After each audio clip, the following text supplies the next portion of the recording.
Hi, I'm Mark Sumner, CEO and founder of Robertson Sumner. Welcome to the Channel Chat podcast, where we will share learnings, best practices and failures with some of the biggest names in the IT industry, all with the simple aim of being the go-to place for IT sales professionals and managers to learn from others with the ultimate goal of maximising performance and growing the channel.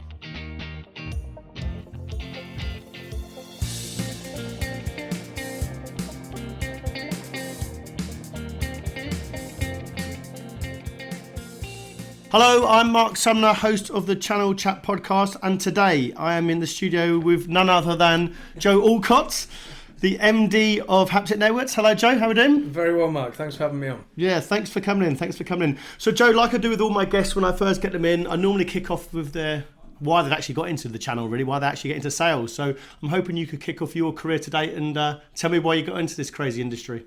Yeah, I'll try and do it without boring you too much. So I studied business and completed my A-levels in business and had no real ideas about what kind of business I wanted to run. I was just interested in business as a topic. Graduated, went on to do a degree and graduated. And yeah, just found myself in the world of work and snatched at the first job that came across, which was underwriting mortgages with a high street building society. And it was horrible. It was the work was kind of monotonous and mundane and lots of filing and things that just don't suit me well. But more importantly, the kind of culture, the people that I was working with, it wasn't a nice place to be. A lot of people that worked there had kind of preferential mortgages, and they were there more because they had to be there sooner than wanting to be there.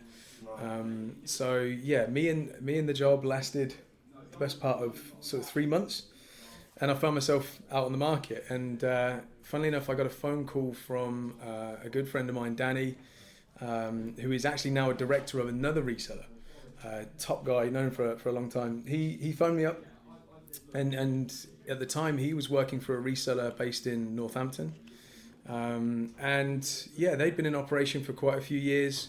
And he said, "Yeah, I heard you kind of got sacked from the Builder Society." You got sacked? Yeah, I'd like to say I left. Ultimately, I think I was very difficult to employ in that scenario. Asked to leave. So Danny said, "Come along. I think you'd be good at it." And I didn't know really anything about IT as a topic. Obviously, sort of gamer and knew my way around, computers, but to know about applied technology and how businesses use technology, I didn't know anything about it. So yeah, went to join Danny. And who was this company? Who was Danny's company? The company was called Halcyon, based in Northampton, and they've been going for a long time as well. Right. So yeah, kind of jumped on board there, and within a short space of time, kind of learned the ropes and had some good advice from some good kind of sales guys that worked there. And then that place turned out to be a hotbed of various people that we worked alongside, who then went off to kind of start their own businesses. And obviously a lot of the thriving kind of reseller and IT community in Northamptonshire, I think, started there at one point. Really? Okay. Yeah. So yeah, that was kind of my way of getting into it. And I mean, you went straight to sales in that role? Straight to sales, yeah. And I think this is probably something we can touch on later, but I really relate when people come to Haptic Networks now and they're looking for sales jobs and looking to gain somewhere, and they feel that they've been kind of missold a previous role. You've probably heard this tons of times, how they promised XXX, and when I started, I didn't get that. I had that experience. It was very much along the lines of, if you start with us, we'll give you the basic, but within a short space of time, we'll give you tons of leads and customers. And of course, it never materialized, but that's just how people got people in the door back then. It was a really interesting place to work, but it had a very old school sales management, a very old school methodology. If you're on the phone, you're working hard. If you weren't on the phone, you were being lazy. So it was very kind of smile and dial. And that was a really interesting place to work. I met a lot of interesting people. Left Halcyon and got involved with a startup that's now still running, and they're a good bunch. Worked with those guys for a while. Parted company with that company, and kind of found myself again, kind of back to square one. And decided to start Haptic Networks. So, getting into sales, I learned a hell of a lot of the kind of craft at Halcyon, but I also learned a hell of a lot about management and how it can be done well and how it can be done badly. So it was. Had you had any experience of management at that point then when you started? No. So my background, come from a working class background, sort of single parent background. The jobs that I had while I was studying, I mean, the first job I had, I was 13 years old. I was working on a fruit and veg stall. I used to sweep out a textiles factory on a Saturday for a £5. When I was studying, I was a labourer. So I come from kind of doing kind of blue collar jobs and doing agency work potentially in a factory somewhere. So management wasn't something that I'd ever been given. I'd only been given supervision. So your experience was a bit of being managed rather than being managed. Yeah. So that's why I think the first time I had, and this happened at Halcyon, the first time I had like a team leader, and then there was a sales director. It was the first time that really I'd seen management in place, and you had some really good team leaders, working in sort of teams of 6 and looking after the new starters and really doing the on-the-job training. That's where the value was.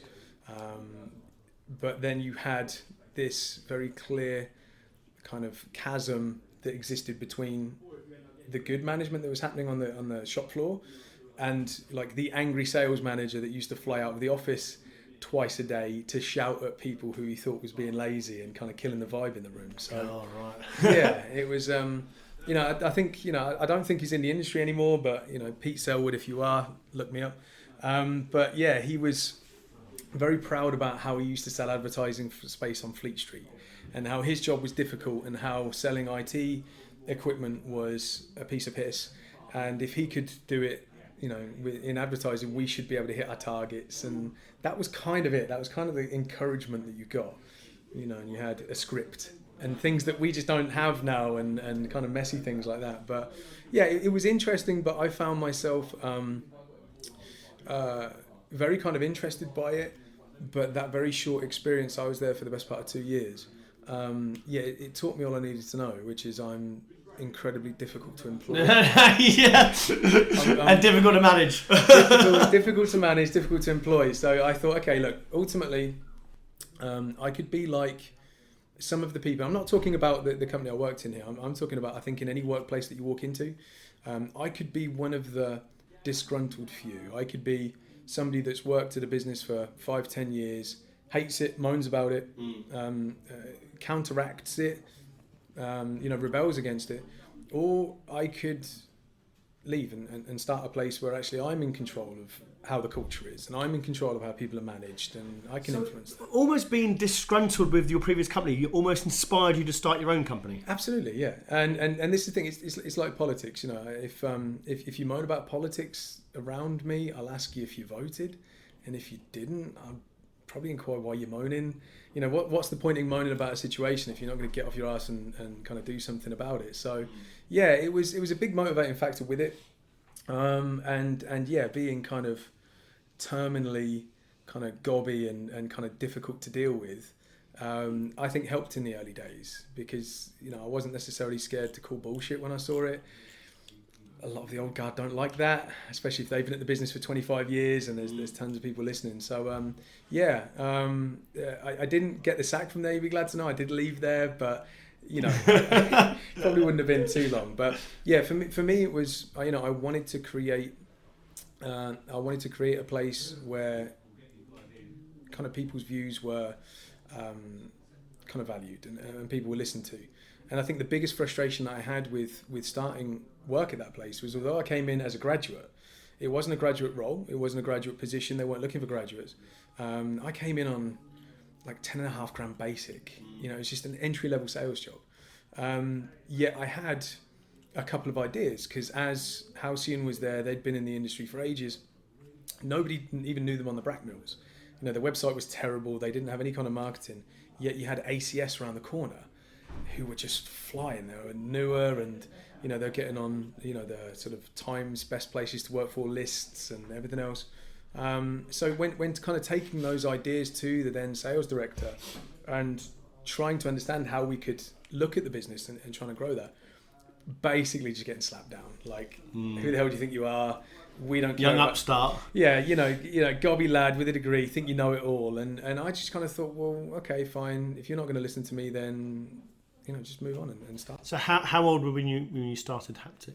I was 23 years old when I started Haptic Networks. Yeah, so not really young. 23, 24. So I've been on Companies House as a managing director for a long time. And that was quite interesting as well. So with kind of Haptic Networks and the reseller that I was with before as a startup, so me and my old kind of business partner Andy, we were in a bank looking to set up a business account, and the guy in the bank that came to see us, the account manager in the bank, was really just waiting for one of our dads to come in. It was really funny just how really underestimated we were as young guys running businesses. So yeah, now I'm older and I've put weight on and I've got grey hair and getting closer to 40, it's fine. There's no questions asked. But when you kind of tell people that you've been doing it since kind of early to mid 20s, a lot of people are surprised by that. So, yeah. But I think that's helped. Kind of get the company off on the right foot, but not kind of bring in any of the kind of dusty shirt and tie, old school kind of culture that you used to get with the older. So did you have an office, or was it were you from home, or how did it kick off? So with Haptic Networks, well, actually when I first started the business, Haptic Networks was Computer Products Limited. Bazinga, catchy name. Honestly, this is the IT industry. If you want to, just a snapshot of what I feel KPL. Like the IT industry. No, computer with a C, not sorry, computer. Oh, we weren't going trendy with it. No, we were going proper. So I wanted a name that really sounded like a courier company. So when I was trying to get past gatekeepers, CPL, and we just sounded like a courier company. But more importantly, I came up with a name within about sort of, as you can imagine, like 10-15 minutes. But for me, it was just get the business off the ground. Yeah. Get it running. Who cares about what we're called? Who cares about kind of logos and everything else? So yeah, when I started, we worked in like a warehouse / office that we rented from a telecoms company, T. James Telecoms, who got sold a few years ago. So yeah, we were kind of operating out of there initially. The first month I was working in what was a repurposed stock room with a phone and a desk. And for the first month of running the business, I was homeless, which is quite interesting. This is You were homeless? Homeless, yeah. For the second time in my life, I was actually homeless at that point. Yeah, what happened was, so the first company that I started up, we parted company, and I kind of sold my interest in that. And we were operating from a house at the time. So, part of the deal was that I cleared out the house. I had a trip booked to Thailand, and I was in Thailand for a while. And when I got back from Thailand, it was all planned that I'd have a flat set up and I'd have a place that I could live. So get back off the plane in Kettering and go to an estate agent's in Kettering, Belvoir. If you're listening, I still hate you for that. And went to pick up the keys, and Belvoir, the estate agents, were like, no, that flat, we gave that away and you don't have it. So I was like, right, okay, fantastic. So I was sleeping on a friend's sofa at the time for the first 2.5 weeks until I got a flat set up. So yeah, sleeping on my mate's sort of sofa and then getting up and going to a repurposed stock room in the middle of an existing business. Wow. To demonstrate that there was a business case for it and we could, make some sales. And yeah, we did. So yeah, that was an interesting start. But we got off the ground quickly. Started to bring staff on board quite quickly. Really? Well, so the first couple of years, was it tough, or was it? Oh, it was really tough. Yeah, really tough. I mean, straight after we started, pretty much we had, obviously, 2007.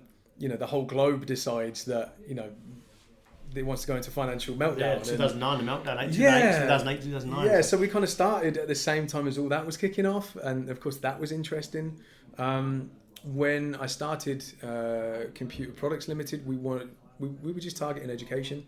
I wanted to do away with a lot of the stuff that I'd seen in my previous job, which was a focus on things like stationery and inks and toners and all that sort of stuff. I wasn't interested in that. I was interested in solutions. I was interested in projects and trying as much as possible to attract the kind of customers that had a need for a solution that went beyond just a box and something to do. So it was a really interesting time to start, and we were doing really well on the back of Dell's failure at the time. Dell were really screwing people over. They weren't looking after end users. They weren't really looking after kind of partnerships they had. So we were selling a lot of Dell kit back then. And my opening gambit with a lot of the customers that we opened was, I'm sure you're using Dell equipment, but you hate dealing with Dell directly. And they'd laugh and we'd get on. So there's been a lot of change, and it definitely was difficult in the first few years. But a lot of that was the backdrop. Did you start on your own, or did you start with a partner in Haptic, or did you have a book of customers, or how did they get going? Because most people, when they move companies, or if they start a company, they've got a book of customers or a book of business, as they say, and they take it with them. But it doesn't almost sound like you had that, really. No, not really. I mean, obviously, with the couple of years at that point I'd spent in the industry, I had kind of people that I'd spoken to and people that I'd done business with. But then obviously things like restrictive covenants and contracts were in play, and it was all kind of a bit messy. So no, it was very much kind of like a standing start. What gave you the confidence to start then, when you thought there's no customers? I think when you've kind of worked for a bigger business and you realise you're not a good fit for it, and then you kind of get involved with a startup and you spend some time with that. It was kind of like do or die. It was kind of like I don't want to go and work for a big business. I don't want to go and rock up for day one at another company and face the same kind of problems again. And so it was just nothing more than like a blind belief. 135 phone calls a day. That's how many you're doing? Just hammering the phone. Past 8 in the morning till 5:30 at night, just ringing out basically. And if you do that for long enough, you get results. You sell some stuff, and again, but starting so small. It only took a couple of deals to kind of cover your overheads for the first few months, and more importantly, give you that confidence that you can do that. Did you get any rebuttals around sort of credibility, or if you've got credit lines, or if you've got stuff like that? If I got a phone call from you and I'm thinking, well, who are you? Where are you? There was no rebuttals around that? Yeah, there were tons, and obviously that discounted us from a lot of business early on. But I think also that helped me set and understand where our place in the market was. Because when you talk to a lot of people who are starting a business, there's a lot of passion there, and there's a lot of kind of energy, which is brilliant and you need. But there's a hell of a lot of kind of naivety, and certain people, and you might see it in sales, you might see it in other industries, but if somebody comes in, for example, and they do the best deal they've ever done, for example, and they get the most commission they've ever made from one deal, they probably get the calculator out and start thinking, okay, I can do that for 5 times a week at this amount. And part of the naivety for me was thinking that I could pick up the phone with anybody and deal with anybody. And then obviously when you call up a few of the big boys and a few bigger sort of customers, and they slap you around with who are you? Does your daddy know you're calling? And what that did was that kind of helped me understand who the right kind of personas were for me. And this is something that we still practice now, as we were speaking before, like account-based marketing, but also looking at the ideal personas, not necessarily for the business, but actually for the individual salesperson. So I could tell you straight off the bat, my ideal persona for me to talk to is male, between 35 to 55 years old, based in the north of England, who likes alternative music. I can tell you straight off the bat. And those things aren't things that I share, within my own kind of persona, but I built up a pattern of people who were willing to look past the fact that we didn't have a website and look past the fact that it all seemed a bit rinky-dink, but very quickly get a good rapport going with people. So I started to do better business in the north, so I focused my energies in calling companies and organisations in the north, and kind of worked on that. So I didn't know I was learning those lessons at the time, but I wasn't sort of calling up sort of Argos and calling up Amazon and calling up all the big boys trying to do business with them early on. So let me move on. Let me move on to the business. So how did it grow over the last sort of the few years and now into sort of 2019? Yeah, so we've had like a really interesting kind of development to the business, and I'm incredibly proud of it. And as I mentioned, when we started, we were Computer Products Limited, and it took us probably about a year and a half to kind of outgrow that name. At the time, we just finished kind of. So this was getting into 2010, kind of 2011. We just finished 2 years worth of pre-sales with Marston's PLC. We happened upon a project with Marston's, and it was rolling out Wi-Fi and kind of connected solutions across a large number of the pubs and restaurants and hotels that Marston's PLC have. And we're in the meeting, kind of getting everything signed off and finalised, and good to go, proof of concept finished.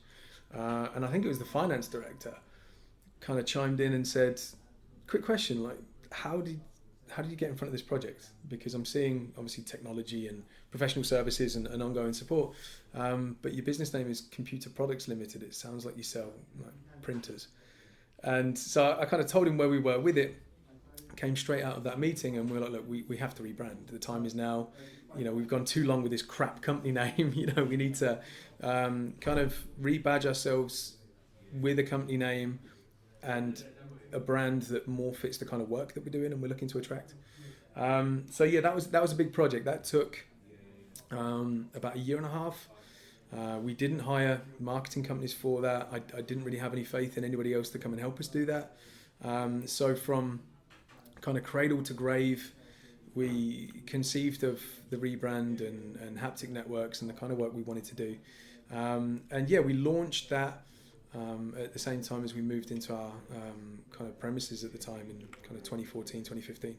And for the first time ever, 12 months after the rebrand, the projects that we were doing and the type of work that we wanted to do and to reflect with the name overtook the old kind of revenue we were getting from kind of traditional box shift and kind of faceless resale. So that worked really well. That was kind of how that came about.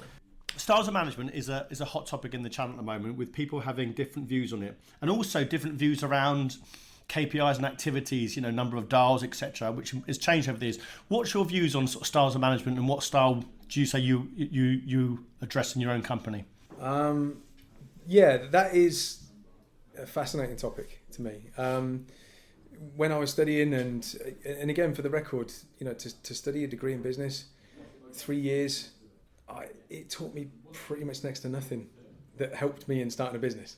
I don't know if the typical content has changed, but it didn't really help at all. But one thing we did study was theory X, theory Y. Theory X, the stick; theory Y, the carrot. Everything that we've done as a business, we've kind of learned the hard way. And the reason for that as well is a lot of the staff that we have, they do come from different backgrounds. They come from either sort of customer service backgrounds, or they come from jobs in kind of consulting roles. And, so we've got a really kind of varied kind of backdrop of the typical people in the business. And that has helped, because one of the key things that I'm very kind of interested in when people start a business, or even if they're coming in for an interview, is to try and understand more about how they're currently being managed and what is good and what we can learn and what we can kind of borrow, beg and steal, and also what doesn't work. So for me, it's something I've always been very interested in. And the reason is, when I first started out, way back when, so again, I think the first time that I employed somebody, I was about, sort of 23 years old. I was awful at it. I was really bad at it. I thought employing people meant that, you had to kind of shout at them if they weren't working hard enough and boss them around and, and so going all the way back to the start, I was not only difficult to work with, I think I was a really bad manager, like really bad. And over the years, I've changed kind of how I am. Your own style of management? Yeah, massively so. And I think a lot of that comes with obviously age and kind of growing up. Having kids, I've got 3 small kids. When my eldest was born 8 years ago, I think I just chilled out massively after that as well. I kind of stopped kind of stomping around like I was on a mission to do something every 2 minutes, and kind of relaxed in my own skin a little bit. As well as reading, like I'm an avid reader, spend a lot of time reading, not just kind of business books and management books, but also kind of personal development books, and I think that's really helpful. So yeah, I think how people are managed is fascinating, and I really don't think there's a right or a wrong way to do it. I think it really does depend on the individual. I like how the awareness of certain kind of cultures is with not just the IT industry, but I just think in employment now. I think employees and people coming into business have a much better understanding of what is acceptable and what's not, and what is expected of them and what's not, as well as the reasons why people are coming to start working a particular job. You know, it's not just for as much money as they can get their hands on. They're interested in kind of things that we offer, like coaching and development and training and certification, and kind of a willingness to listen to individuals so they're contributing to something larger. Do you promote that coaching and? Yeah, massively. Yeah. So we started. We did some sales training as a business about 2.5-3 years ago. Sandler training, which I strongly recommend. It was really good. And what that helped us to do. So sales training to us that we'd seen before. We'd had a couple of external trainers come in, or we'd been to these events where they get loads of people in, and they're giving you old school sales tactics, like pass the customer the pens so they can sign the paperwork, like used car sales, and it was horrible stuff, and it was really kind of not applicable to us in our industry. So we kind of gave up on sales being something that we could learn externally. So when we found Sandler training through the Trust X Alliance that I'm a member of, which is fantastic, we started with Sandler training, and it wasn't sales training per se. It wasn't what to say and how to say it. It wasn't NLP and hypnotizing people into spending money with you. It wasn't that. It was more kind of focusing on the prospecting activities that you take part in, focusing more on how you structure your day and your time to get more effectiveness. But also there were really good elements of management training in there as well. So are you coaching your staff? Are you dedicating enough one-to-one time with your staff and your sales team to help them uncover ways that they can improve? So we weren't doing that in a structured way, but we've always had kind of a weird structure to the business anyway. It's the traditional pyramid of, you can't talk to this guy because I'm your line manager, and you can't talk to this guy because I'm your team leader, and you can't talk to this guy because you're not a director. We've never kind of subscribed to that. I've always kind of viewed the business as like an inverse triangle, and I'm kind of at the bottom, and everybody else is on this kind of even keel. Yeah. And for want of a better analogy, kind of like a motorcycle display team, right? I'm the guy on the motorbike, and all my job is to just keep an even course and just keep riding straight. And if I'm riding that bike on my own, that's not very impressive. It's just a guy on a motorbike. But to build a team around me, they're impressive. They're the ones that are risking their necks, and they're building this huge kind of structure around me at the bottom. And if I'm not doing my job right, if I'm wobbly, then the whole thing comes down. So yeah, I kind of realised that kind of early on that a lot of what I was doing in management, I was doing really badly, and then kind of worked to kind of build it in. So yeah, things like coaching, very important. Things like being listened to and understood and heard, a huge, when somebody starts with a business, so in the first 2 weeks, I'm on them. I'm right. Okay, you've got a fresh set of eyes. You have to tell me what looks crap. What are we doing? Do you think that takes ages? And really, what are you seeing that doesn't make sense? Tell us now, and trying to encourage that. So yeah, I think it goes back to my first experience of management. Being told that to get listened to, I needed to be there 10 years, and to have someone pay attention to you, you've got to be like top sales guy. Really kind of flipping that on its head, and really making people know that their input and their ideas are valued regardless of their position or duration in the business. So. Do you think how people manage now has changed? Like when I did the job not recently in recruitment, it was very much KPI driven and very much stats and phone calls, etc. And I'm sure you were the same. How do you think people should be managed now in terms of working in the sort of solutions partner? I wholly subscribe to results. Just Outcomes. Focus on the results, and so the changes that we made in that respect. When I first started building a proper full-fledged sales team, we were setting targets on call stats. We were setting targets on how many outbound calls you're making. We were setting targets on new accounts. We were setting targets based on the margin you were doing on deals. We were setting your targets based on gross profit. We're throwing all these kind of lagging indicators at people and kind of expecting them to hit these numbers. What happens with any system, really? And I think this is probably one of the biggest lessons that I learned in managing people is regardless of how much they like you, regardless of how much they like their job, how much they buy into the culture, trust, loyalty, that's great. If someone has a system, and if that system can be in some way, shape or form distorted, not to give them a leg up and not for them to make money, but just so they don't get a bollocking or they don't get someone breathing down their neck, these things can be played with. Yeah. And in my first job, where we used to work at Halcyon, we used to get in trouble if our first phone call was any later than 9:05 in the morning. So what did everybody do on the sales floor?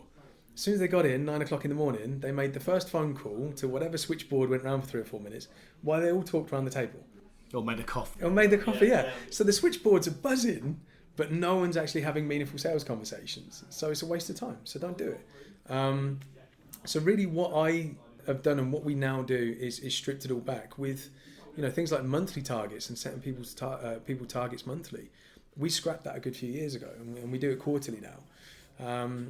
Because the way I see it is if you are set a target, if you're in sales and if you're anything like us, when you get to the first of the month, the clock goes back to zero, okay, and you back off. You're marching off to war again to go and hit your target. And like I said to my guys, over the course of a year, we're fighting 12 battles, and we win some, and we lose some. Sometimes you hit target, sometimes you don't. The kind of dolphin effect you see some people have. They do great one month and then not so good the next month. So for me, it was more of a, okay, what's important? And to us, it wasn't how we performed in a particular month. And for me, it wasn't how an individual performed in a particular month. It was whether or not we were achieving our annual targets and whether we were growing like we wanted to. So the key thing for me is telling them what our annual target is, showing them what percentage of that they account for. That's a huge part of what we do. Not kind of... They're a cog in a wheel, aren't they? They've got to play their part. Yeah, but not masking figures, not kind of hiding things away from people, making it very clear and abundant to people. If you hit the targets that we've laid out for you, and we've even worked on to agree sometimes, if you hit those, this is what that means to the business. If you deliver on your target, that's, say 25% of what we want to bring in this year. If we hit that number, I've showed you what I want to do next year, which is grow in terms of employee count and to invest in, other areas of the business and grow technical department. And, so that for me is it. It's not just asking people to do things for the business. It's being very clear on what the outcomes of that are and what that feeds into and what the plan is for the next 2-3 years of the business. And I think a lot of businesses don't do that. A lot of businesses might kind of fall down on that front. They might set clear targets, but without really kind of pointing the kind of reasoning behind it and the raison d'etre, then it's kind of, employees on a treadmill sometimes. So, yeah, quarterly targets and, making people fully aware of what their contribution to the business means is a big thing for us. A new acquisition for new customers for you or in general for the IT industry, how do you think people go about that now in terms of either old school methods and new school methods? There's a big debate going on at the moment, whether people should be using LinkedIn or Sales Navigator or whether people should be still using cold calling, etc. What's your view on it and how do you actually adapt it in your own company? I mean, I hate this. I hate this, it's either cold calling is dead or, LinkedIn's crap now. It's just like Facebook, and I think the problem is you've got too many people jumping on to opinions that probably aren't theirs, or things that kind of polarize people. So for the past 3 or 4 years, myself and obviously Haptic Networks have been a member of a community of other IT companies. So it's called the TrustX Alliance. It's a really good bunch. It's a global initiative, so it's in Europe and it's in America as well. But in the UK, there's about 35 companies, and they're MSPs, resellers, really, really, really clever business leaders, very, very, very interesting organizations. And we meet every other month and you kind of sit down, and it's kind of like therapy in some ways, but it's also kind of workshopping issues that we have in the business and learning from each other's kind of innovations and directions. And with all of the organizations that I've met on there, as well as the other businesses that I know from other industries, I don't think it's an IT thing. I don't think it's a technology thing. I think if you go into a lot of businesses and ask them what the big issues are, and ask them what are keeping the business leaders awake at night, I think it usually comes down to two groups. The first one is staff, getting the right kind of staff coming into the business, and the second one is new business, and putting things into that kind of mythical pipeline. So these are universal problems, but there's such a wide array of solutions being deployed by different companies and different organizations. It's kind of hard to pick the right kind of message from all the noise. What's your view? What would you say is you're recommending for people to do? Mixture, one or the other? Or? Yeah, absolutely a mixture. But I think more importantly, I think you have to focus on what the outcomes are. Kind of start at the end and then work backwards. So this is something that a company that I've kind of met through the Alliance, a company called Viadex. Check them out. Great bunch. So Brian at Viadex, Brian Dunleavy, really, really interesting guy. He kind of introduced to us at Haptic Networks about account-based marketing. Instead of how I was trained, make machine gun phone calls all day into triple digits and hope you get to speak to somebody that wants to buy something from you. Go to the end. Analyze how many customers you need to hit your targets and help grow your business. Once you've analysed those customers, identify what sectors work for you, identify the personas that work there. In some instances, even get down to the point where you are actually creating a list of the companies that you want to work with because they fit them. And I think if you do that, if you put the time and effort in to do that, again, coming back to the management style, it's a really kind of top-heavy kind of process. It's something that I'm not used to. It's kind of very much sniper rifle as opposed to just spraying a shotgun around everywhere. Yeah, and I think that is. Do you think that's an age thing? Because if you're slightly older and you've been used to sort of doing, you said earlier 135 calls a day. I've done 135 calls a day. I've done 140 calls a day. Would I do that now? Absolutely not. So if I say to someone, look, I used to do cold calling and that's what we need to do. Do you want to show me, Mark? Oh no, I don't want to do that. No, it's too hard. I don't want to do it. So I've had to adapt my own way of doing new business myself, which is now predominantly LinkedIn and messaging people and being a bit sniper rifle. Yeah. But there's still a lot of people and a lot of resellers I still hear about saying to me, Mark, I want a couple of salespeople from you. Yeah, the remit is 2 hours talk time. Yeah. And 100 dials a day, and I'm like, what are you measuring these people on? Yeah, so and that's something I've done myself, but I wouldn't do it now. So I'd never go and join a company like that now. So, do you think there should be a mixture, or do you think people should be letting people measure them just on outcomes? I think ultimately, people are looking in the wrong places for the wrong kind of data. So when we were at our kind of largest in terms of active salespeople, we had a sales team of like 16 guys. And you'd walk into the office and it was crazy. There's phones flying around the place and tons of conversations. Now to the old school kind of part of me, I was brilliant, fantastic. Noise equals activity, activity equals profit. We're flying, it's fantastic. And actually what you find is, and what we found when we kind of actively steered the ship away from just blindly box shifting with people, and when we took a customer base of kind of 600 customers and went to like the best part of 300 and said, we're not a good fit and we probably shouldn't work together, to focus on the customers that we did have a good relationship with and we did get on really well with, and they understood us and we had a chance to understand them. What we found was things got a lot more quiet. The sales floor got more quiet. We processed in 2018 45% less orders, yet we made more gross profit last year than we'd made in any year since we've been trading. So actually what we found was when people and when part of the culture was noise equals good, you had a ton of people making noise and a ton of people making phone calls. But when you actually sit and ask them how many meaningful sales conversations they're having, they couldn't give you big numbers. So for us, the key thing that drives all that we do is meaningful sales conversations. Now that's not over the phone. A meaningful sales conversation to us is if, for example, we are calling up to introduce ourselves to a prospect. If the prospect says, like, no, go away, I hate you, I want you to die, or, whatever, that is still a meaningful sales conversation. We've still contacted somebody to see if we can establish some kind of rapport, see if we can, maybe help them with some of their needs, and they've told us no. So that's meaningful, that we performed a function there. For example, I have a LinkedIn connection from somebody that fits our kind of category of a potential customer. These are kind of meaningful sales conversations. So they're not purely a phone thing. They're not an email thing. In 12, 13 years, we've sent probably 7 e-shots, like email marketing. We've never done it. And when we were calling to introduce ourselves to potential prospects, that was part of our intro. Look, we don't spam. We send probably one email to our customer base every 2 years. We just don't rely on that.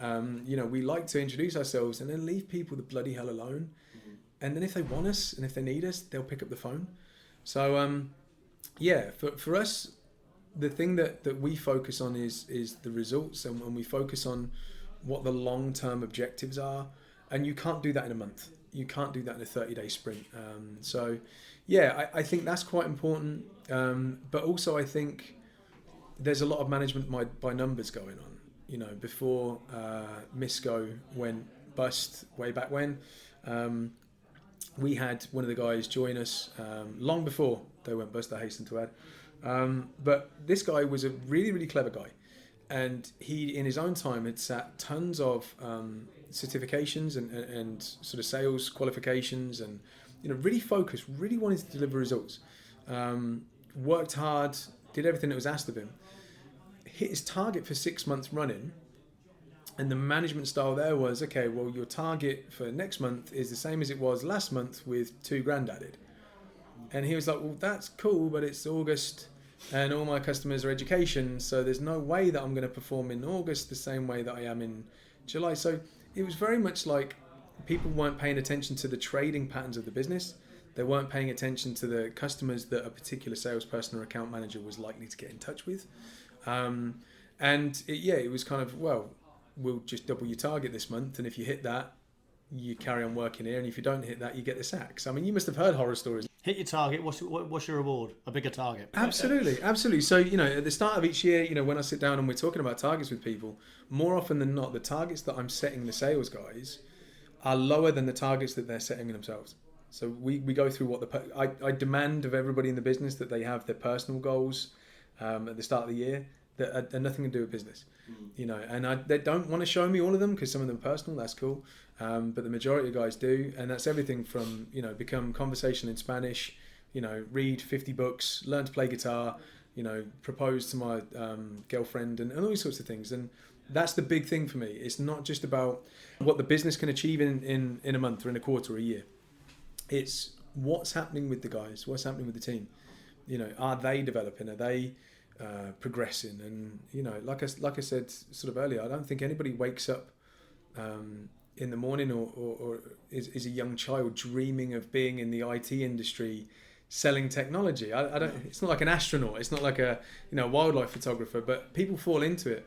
But I think a lot of companies are really missing out on a lot of motivation that exists within the staff they've got, and a lot of the kind of desire for these guys to progress and to really develop themselves within the work they do as an organisation. And I think when you slap people with a load of shonky KPIs around call time and, all these kind of numbers, people feel like it's the numbers that validate what they do. And you've probably seen this tons of time. Kind of sales guys and girls, I hasten to add, who make more money than anybody else in the business. And sometimes they make more than the directors. They make more than business owners in some instances I've seen. And they really do strut around and walk around like peacock. Yeah, like they're untouchable. I've done this, I do that, and like their validation comes from that. And I'm dead against that. If someone hits a PB, if someone's had the best month ever, I'll write them a little post-it note and stick it on the desk, like, well done. Yeah. Like, for me, it's not about pinning badges and pinning, kind of big rewards on people that bring a lot of money into the business. For me, it's about what are they contributing? Are they a good member of the team? Are they kind of helping us where we need to get? So, yeah, it's a big topic, and I think a lot of businesses are struggling with it.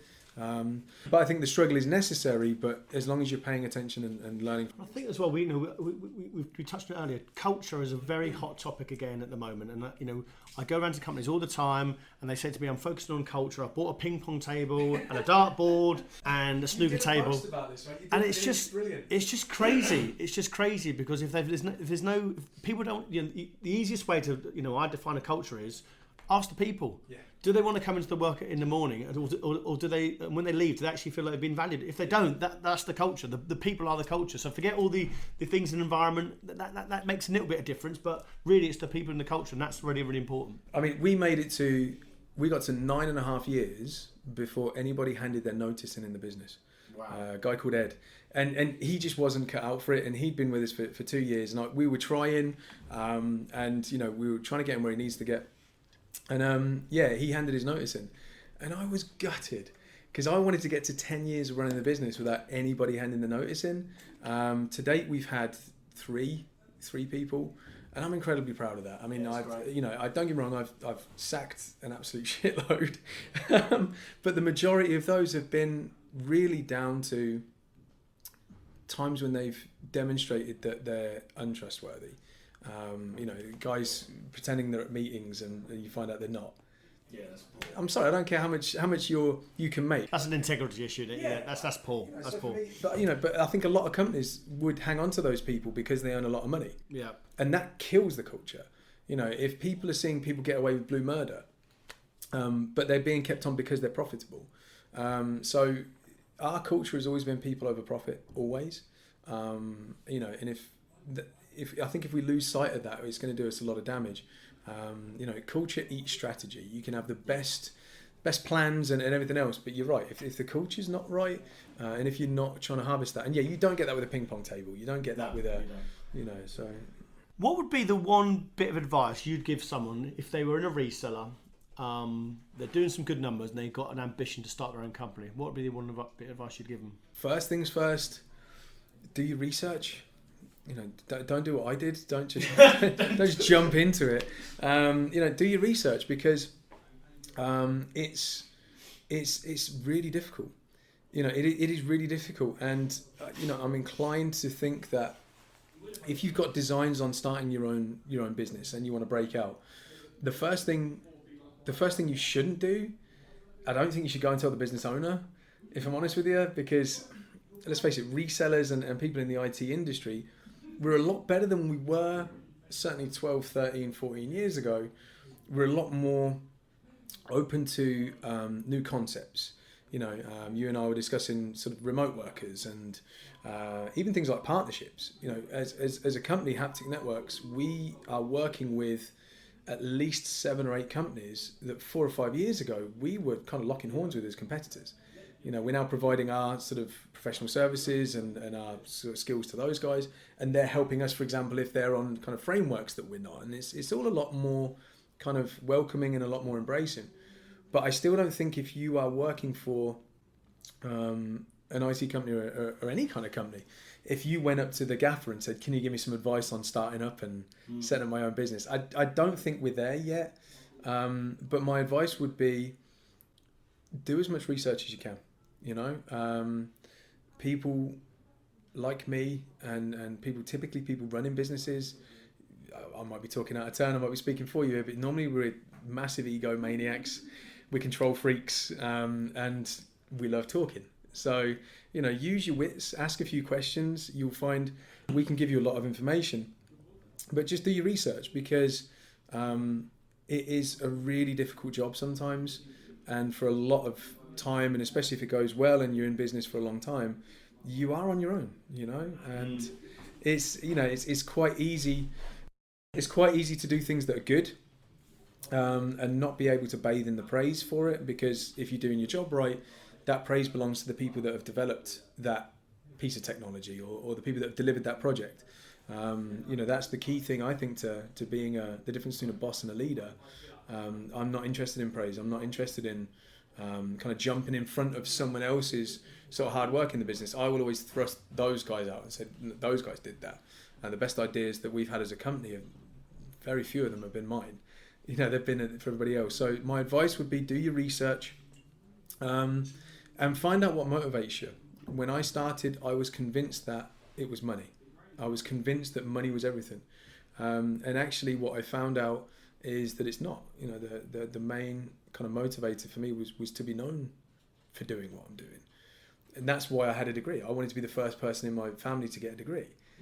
So once you kind of understand that, you realize that actually if you're not in it for the money, then yeah, maybe look at it. Because as a business owner, more often than not, you could be making a hell of a lot more money going and working for someone else. So yeah, my advice would be, make sure you definitely want to do it, because it's not easy. But also don't be afraid to, again, LinkedIn's brilliant for this. Don't be afraid to reach out to other business owners, and sort of say, look, I'm working for company X. I would love to get your kind of input on what it's like to start up. Maybe you could tell me your story. Can I get a coffee with you? So you'll send 100 emails, 100 LinkedIn requests. You'll probably get 2, but those 2 will be worth listening to. So, hot topic at the moment again in the channel: remote working. So there's a few companies that are very anti it. There's a few companies that are very pro it. Where do you sit on it at the moment? Okay. I'm really interested in it, and I really do feel it's kind of the future. Again, not just of the IT industry. I really do think the whole tertiary sector. I think the whole kind of service industry, to a lesser or greater extent, is heading towards it. Coming back to the question earlier and some of the things I've learned, I spent far too long with the team that I've got and the staff that I've got setting kind of objectives and incentives that were financial and money based. I've never seen a level of cohesion and teamwork and push and drive in the business than we had at the back end of last year, when I'd said to the guys, look, coming up to the end of the year, we're in good shape for annual target. When we hit our annual target, we all go home. Like, shop shut, you'll go home. I don't care if it's in late November, because it was on target for. I don't care if it's early December. Everybody goes home. You've got your laptops, you've got your mobile phones. We'll put the phones on divert, go home, and kind of enjoy your Christmas. And everybody, not just sales guys, finance, operations, technical, everybody was pushing as hard as they could for that. So what that opened my eyes to was that actually the most you can offer people is time. And this is something someone told me as a parent: the most you can ever spend on your kids is time, right? So yeah, for me, understanding what flexible working is, we've always been good with it. I mean, I had a text message before I came here from somebody saying, Joe, can I duck out at 4:30? I'm picking one of the kids up. The guys already know when they're sending me those texts, the answer is always yes. Yeah. It's yeah, okay, you've got to be somewhere. A couple of the guys have had children recently, so they know when the phone rings, they just go. And no one's asking them questions. Where were you on this day and what happened? So we've always been quite flexible in how we work.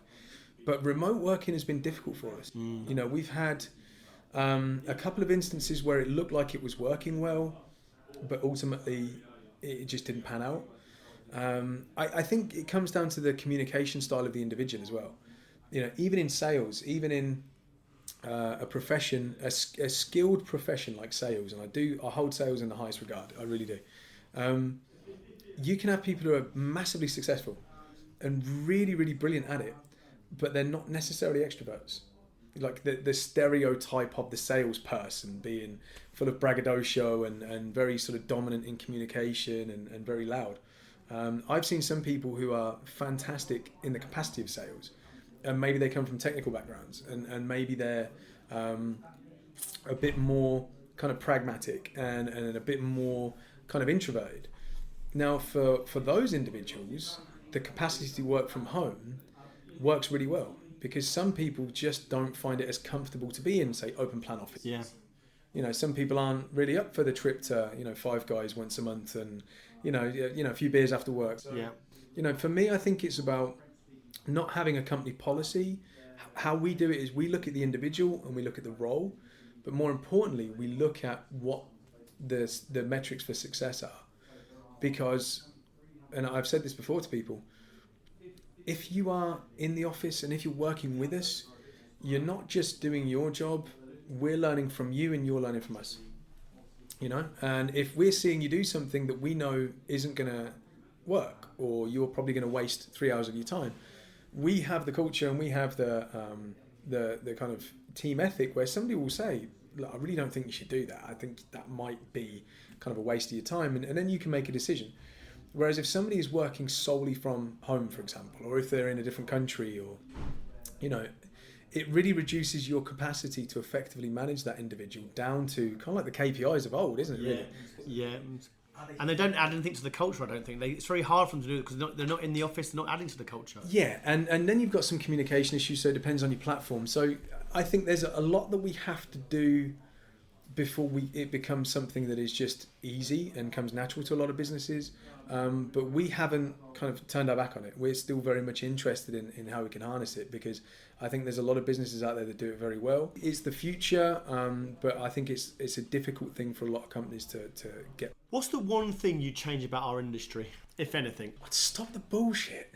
I'd stop the bullshit. Like, I really would. I think we're getting better. And like I said before, I think the industry has changed massively over the past 10 years. I think it's a much better industry to be in. As I mentioned before, the capacity for competitors to now collaborate is really, really good. And I'm seeing some really, really interesting projects that not just we're working on, but other projects that I know, two companies who are probably going at it like, sort of cat and mouse for years, and now collaborating. And I think that comes when a business gets mature enough or comfortable enough to admit they can't do everything. When I'm just about to do a new website, and that will be the 8th website in damn near 13 years. When our first website was launched, we said that we were experts at everything. We could do your virtualization, we could do, your Office 365 migrations, we could, stick a rocket up our ass and paint the moon, but we couldn't, and it was bullshit. And I think there's bullshit in terms of how businesses tout themselves to customers, and I think that's a shame. I think you shouldn't do that. We don't do that. If one of our customers comes to us and says, Joe, look, I'm looking at a huge Azure kind of project and a huge migration on the back of it, a huge SharePoint development, can you help me out with that? The first response from me and my team is, no, we'll put you in touch with like Perspicuity, who are the best sort of company in the UK to work with, and we'll make the introduction and we'll stand back. Yeah. Because we're comfortable in our own skin to say, no, we don't do that, or we're not the best company to work with for that. So I think there's bullshit in terms of how companies like us are marketing ourselves. I think that has to stop. I think there's so much bullshit from vendor that has to stop. Like vendors are in a real big kind of issue at the minute. There's a huge identity crisis, I think, and vendors are in an identity crisis because now all of a sudden they're employing guys like they're kind of resellers, and they're harassing people for pipeline. It's like, you're a vendor, just make good products. And then at distribution, there's bullshit at distribution where distributors are, we're value-added distributors and we've got this service arm and we can do this professional service. If you try them, invariably, they will be garbage and they're not very good. So just stick to being good at distribution. you've got resellers who are panicking, trying to flip-flop and become MSPs now and touting themselves as MSPs when they're not. Stop bullshitting. Just be a reseller, but have a specialism. But I think also individuals. And this is something that I'm probably going to get me in trouble for, and it's probably not going to be good for business, but I'm going to say it anyway. I think people who work at our customers need to stop with the bullshit. For so long, and this is a tough one for resellers because we're kind of sandwiched neatly between the sharp end of looking after customers and doing the right thing by customers, and then having a stack of distributor, vendor, manufacturer on top of us, kind of making life difficult. And sometimes it's difficult for us to call customers out or prospects out on bullshit. And I think that's a real shame because one of the biggest complaints, and this happens every year in the CRN, is they kind of survey IT managers, IT directors, and decision makers. They ask them what annoys you about kind of resellers. And top of the thing is lying, which I understand. Another one like incessant phone calls and kind of chasing deals and all these things that if you're running a good business, your people shouldn't be doing, your sales guys shouldn't be doing. But what they don't tell you is actually customers and prospects probably bullshit too much sometimes. And that doesn't help them, So yeah, we have that in the same in our industry. I'm not going to get in trouble now for saying what I'm going to say, but we'll have loads of clients come up to us and say one of the biggest complaints they'll get from recruiters, sending irrelevant CVs or don't understand the requirements, etc., etc. Yeah. And when you actually throw it back to them and say, you haven't given me any time to understand the requirements, you've just chucked over the spec and asked me to get this miracle candidate out, it does go both ways. And unless you've got that relationship where you can call out, whether it's bullshit or not having time or investing in it, you're not going to develop the relationship. So I think it's really, really important to do that, or to at least call the client out. Yeah, and so for us, we clearly defined what our why is. We did this a couple of years ago because we felt if you're a business, if you can't tell people why you exist, if you can't tell people like why your team is doing what it's doing, you've got problems. So ours was to keep the company amazing, to work with customers with mutual respect and to care deeply about the team. Now the key thing there was to work with customers with mutual respect. We do absolutely everything we can for our customers, we always have. And if we are asked to do something, we will do everything we can to do it. We get it wrong loads of times. And of course we do. Like shit goes wrong sometimes. Sometimes it's our fault. Sometimes it's someone else's. But if we feel at any point that we're working with a prospect or a customer that is deceiving us, pulling the wool over our eyes or being duplicitous, more often than not, my guys are entirely comfortable to say to that prospect, I'm not getting a good feeling about working with you. I don't think we're a good fit to work together. And that's because what we do, it might be different to us as a business, but I think it's the same in the industry.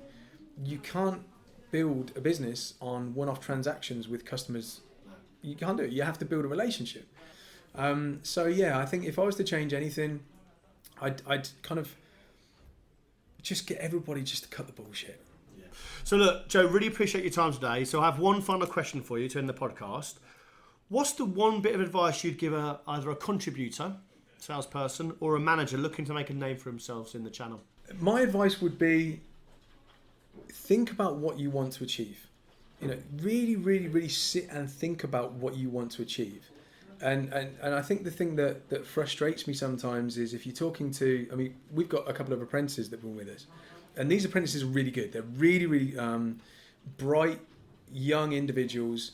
They came into the business with kind of no experience, but that meant that when interviewing them, we couldn't go through the CV because they didn't have one. Sat them down with a blank piece of paper, and we do this with all staff. Blank piece of paper, colouring pencils. Spend 5 minutes drawing us a picture of what motivates and inspires you. Give us 5 minutes of you writing on a drawing on a piece of paper. Tell us about what you want to do, where you want to go, what your journey is, and these two that we picked for the apprentice program, really good pictures. We learned about them, we talked about their life, and we learned enough to know, do you know what? These guys have got a good attitude, we can work with the rest. Behavior, attitude, technique. Technique we can give you, behaviors we can train you, but attitude, that's yours. Right? If it's good, come on board. If it's crap, we can't fix it. Yeah. We had tons of people come for it. And because it was leading into a sales job, they would sit there and say, well, I want to be rich, or I want to make loads of money. So my first response to that was, how much is a lot? And what is rich? And they hadn't thought about the follow-up question. So I think this is it. You know, if it's salespeople or people wanting to come up in the industry, if your driver is money, you know, find out what that is. Put a number on it. Research and look at the businesses around you and see whether you can do that with those companies. And if you can, you know, try your hardest for it.